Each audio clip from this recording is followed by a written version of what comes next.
Good morning to you, Jason here, Birchfield Family Farm, just west of Oxford, Ohio, right on that Ohio-Indiana state line. We do grass-fed Red Devon cattle, grass-fed St. Croix sheep, and chickens, all within a rotational grazing system here.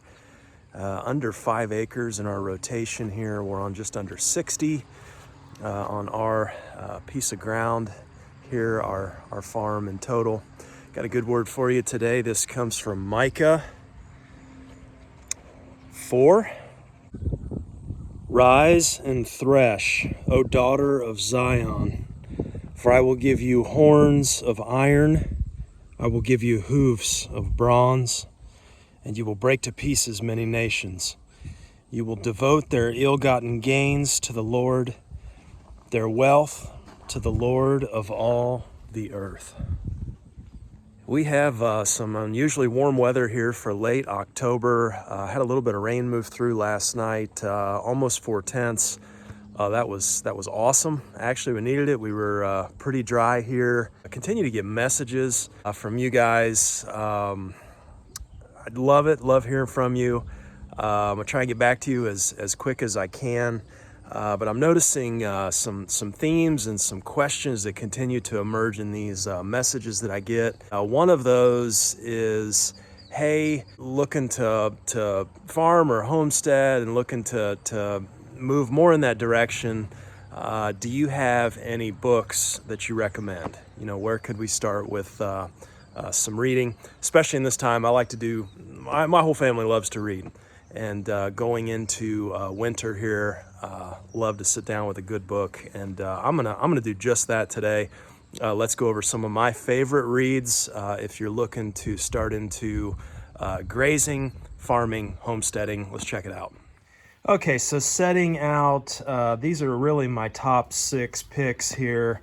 We're gonna go over these from left to right. I've tried to organize these from the most practical or pragmatic over on the left here, going up, and then over here on this side is going to be the most like philosophical, not really too practical, but more like philosophy, agrarian philosophy maybe.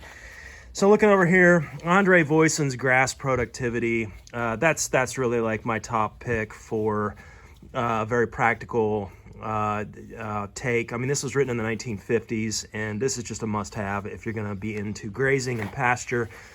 I'd love to open this thing up and go through it. I don't think I can do that with copyright stuff. But basically, charts in there. It's how to be, how to get the most out of your pasture. Just some fascinating information, and really like your big names now. You know, Joel Salatin, Greg Judy. Some of these big names you can trace. They're not really doing anything original. You can trace it all back to the 1950s and this work by Andre Voisin, and even before that.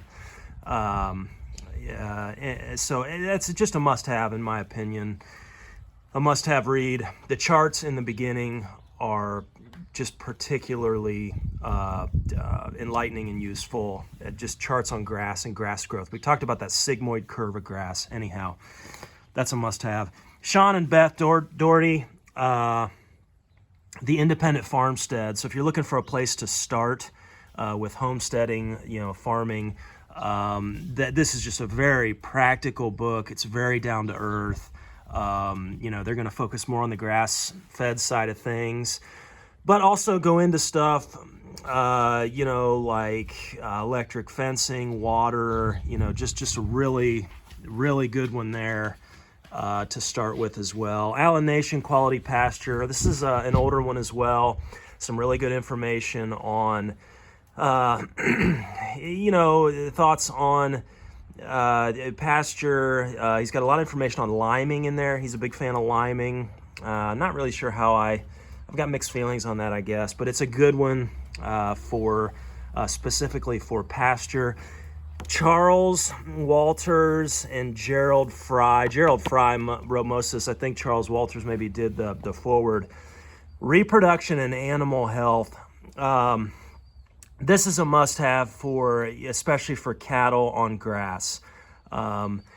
You know, Gerald Fry really took a lot of flack. You can hear Greg Judy talk about Gerald Fry in some of his videos, and just the outside the box thinking that Gerald had. And you know, he paid for that, it sounds like, and some ridicule and whatnot. But Gerald moved more away from grain finished cattle, more the grass fed cattle. But really his thing was linear measurement. And so he's saying that basically, if you're going to manage a grass-fed herd, we should be moving away from EPDs on cattle and moving more towards linear measurement. He's got some fascinating, again, I'd love to open these up and talk more about them, but I can't do that with copyrights. Fascinating information in here, probably one of the most exhaustive commentaries on herd sire bulls, specifically measurements on scrotum and testicles for herd sire bulls. Just fascinating. I mean, he's got charts at the different ages, the length measurements on testicles, the circumference measurements on scrotum, you know, and each different year, you know, what you should be looking for. But beyond that, he goes into linear measurement and kind of how to tell if you've got a really good grass, you're going to have a really good cow or bull that's going to perform on grass based on linear measurements. It's pretty simple. Great read. Gene Logsdon, The Contrary Farmer. Had to include this one. Again, we're getting more towards the philosophical side here. He does have some practical stuff, especially on managing woodlots. But Gene's from my neck of the woods. I grew up just north of Columbus, you know, about 45 minutes. And if you keep going another 15 minutes north, you'll run into Upper Sandusky, Ohio. That's where Gene was from. I don't believe he's around anymore. He's passed away. But, you know, just somebody that thought differently when it comes to farming. And he lays out that philosophy in here. Makes a lot of sense for just, you know, being healthy and managing a healthy piece of ground, really stewarding well a piece of ground. And he includes woodlots, is what I like about Gene's writing. Got a lot of really practical, useful tips for managing woodlots. And then lastly, Wendell Berry's The Art of the Commonplace. It's a collection of his essays here. I don't even have words for this book. We read that early on, and oh my goodness, we read that back before we had purchased the farm, and that laid just a foundation, an agrarian foundation for what we're doing now. I mean, what do you say about Wendell Berry and the impact he's had on regenerative ag? You really can't even, you know, just a huge name there. But this is a collection of you know, his essays over the years, including some of them, like, well, what amazed me is like the stuff he had to say from like the 70s that was just so far ahead of his time, just almost like an agrarian prophet, maybe.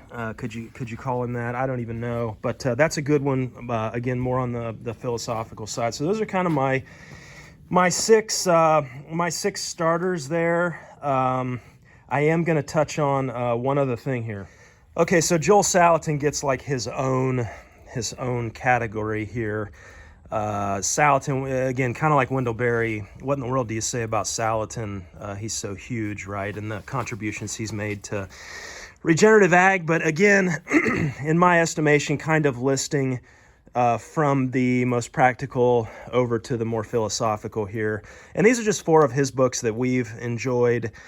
You know, Pasture Poultry Profits obviously speaks for itself. Salad Bar Beef, You Can Farm, and then Folks, This Ain't Normal. These are all a little bit older books here, but you know, we've learned so much from this. I mean, just the chart that he has in here on, I think it's the brooder and its temperature in the brooder. I mean, every single year I go back to that chart and reference it several times. You know, if you're trying to raise pastured poultry, that right there is the starting point. You know, the problem I have with Salatin is he's just so over the top, and you know, we needed that. We needed somebody like that when he came along, and we needed a kick in the pants. You know, somebody to really get us up off our duff and to get moving. And Salatin's that guy, right? Very charismatic, well-spoken, but he's done all this stuff on the practical side as well. And the problem that I've seen over the years with some of the stuff Salatin says is it's just, on the practical side, it's just so over the top and so practical that, you have to figure out what works for you in your situation. And just, one example of that is just like with the pasture poultry and building these chicken tractors here that are about like 2 feet high, 2.5 feet high, whatever, pulling those around. I mean, yeah, can you set up 10 of those and do, 3,000 birds in a summer? I mean, yeah, sure. You can do that. You can use all scrap wood. You can throw those things together. We did one of those to start out in the beginning, got really excited, and it was cool. It was good. But then you get to the end and you are processing birds, and you have to have birds in the same spot for 24 hours. You can't move them because you want the gizzards to be, the insides to be relatively clean, and no feed in there or grass or anything. And so consequently then on processing day, I was in there on my hands and knees, crawling around in chicken crap, trying to get the birds out. Okay. And I was just like, you know what? Never again. So we redesigned our chicken tractor. So stuff like that. Can you do it that way? Yeah, sure. You can, but again, every farm kind of has to make their own decisions based on context and what works. But Salatin, again, just a legend of a name there, and I would actually recommend all of these books. Okay, so I hope that helps somebody out there and answers that question, that repeated question that we get. Hey, what about books? What do you recommend?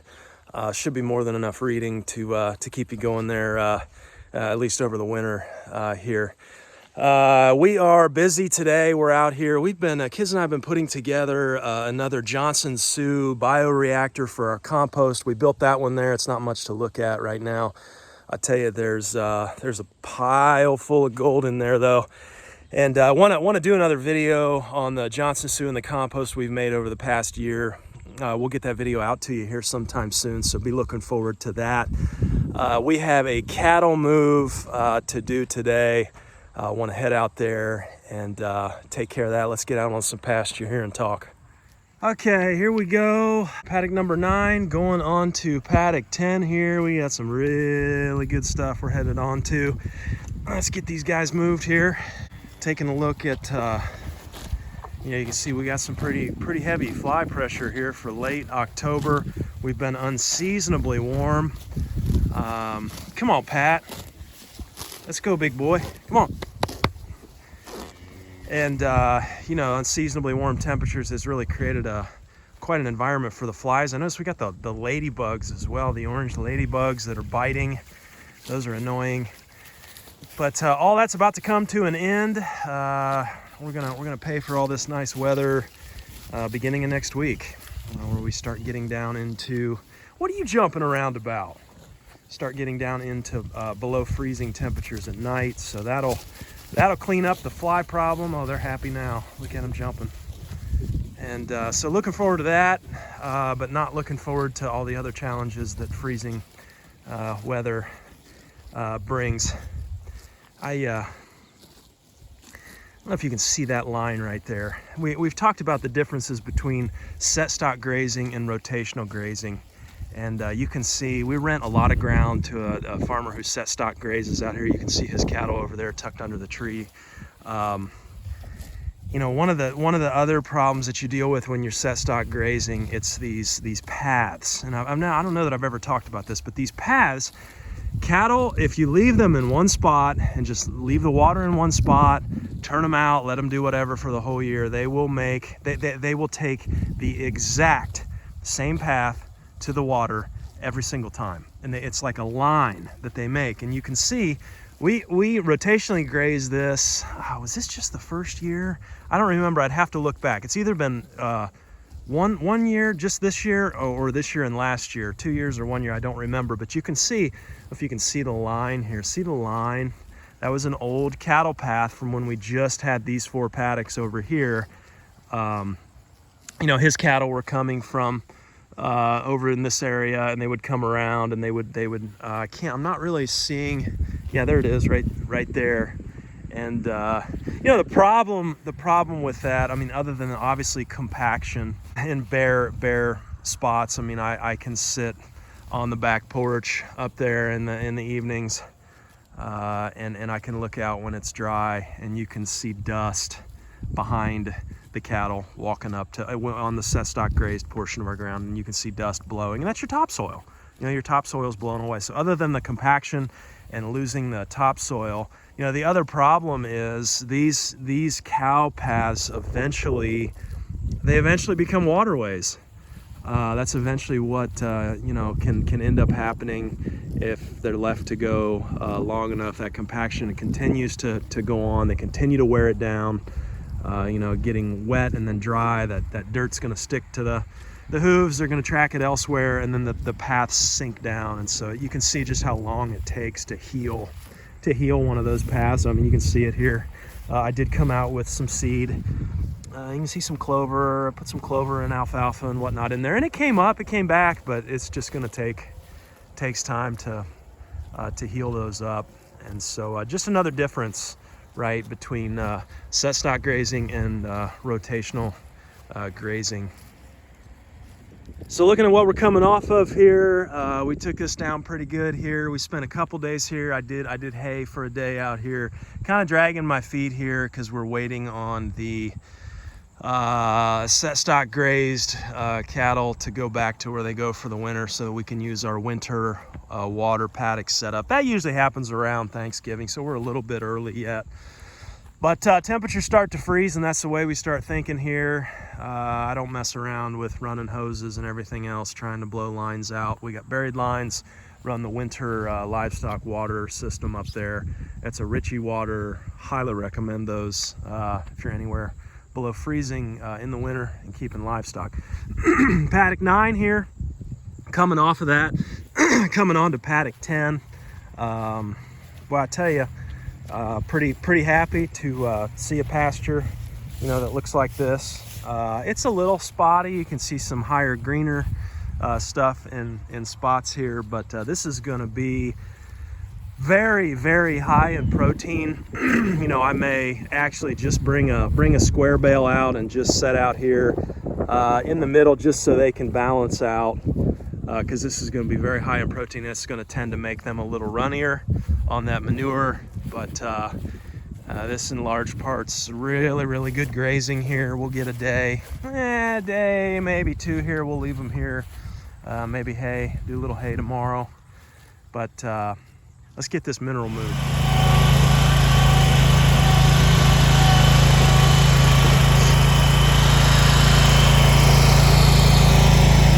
Everything's looking pretty good except for the phosphorus again. They've cleaned us out again.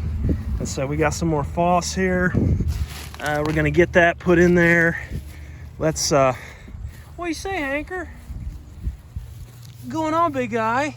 Coming over for some mineral, looking for that phos, aren't you, buddy? It's no mystery here nowadays. Things are pretty well crazy, messed up in the world. Of course, they always have been, but wars, mass shootings, about have to just turn the news cycles off. But I'll give you 30 seconds to a minute here. Just listen to these animals graze and be at peace.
Jesus tells us he doesn't give as the world gives. He gives us peace. And so it's my prayer for you today, you'd hang on to that peace and don't let anything disrupt that. Thanks for hanging with me today, and talk to you next time. Take care.